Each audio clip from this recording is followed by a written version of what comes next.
This is the Lone Creator YouTube. We hope this video helps. In this video, I will explain how to link cells in different sheets.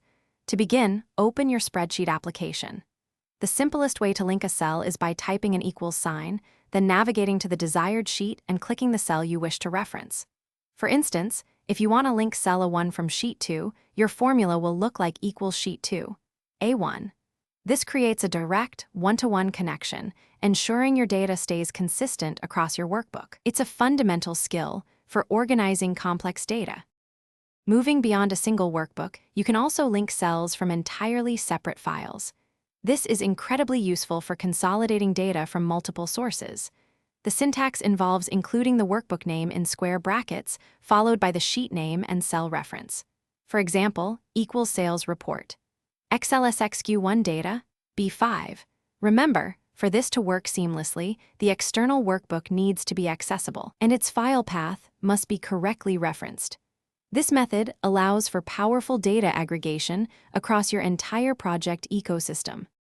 For more dynamic linking, the indirect function is your best friend.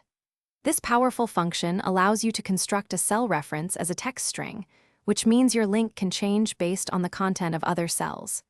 Imagine having a drop-down menu that selects a sheet name, and your formula automatically updates to pull data from that chosen sheet. For example, if cell A1 contains sheet 3, then equals indirect, A1 and C2 would link to cell C2 on sheet 3. It offers incredible flexibility for advanced data management. To ensure your link cells remain robust and easy to manage, consider a few best practices. Always use clear, descriptive names for your sheets and, where appropriate, for your ranges. Named ranges make formulas much more readable and resilient to changes like inserting or deleting rows. If a link breaks, often due to a file being moved, you'll need to update the source. Linked cells are a cornerstone of efficient data management, providing 100% consistency across your entire data set. Thanks for watching. Consider subscribing if we helped you.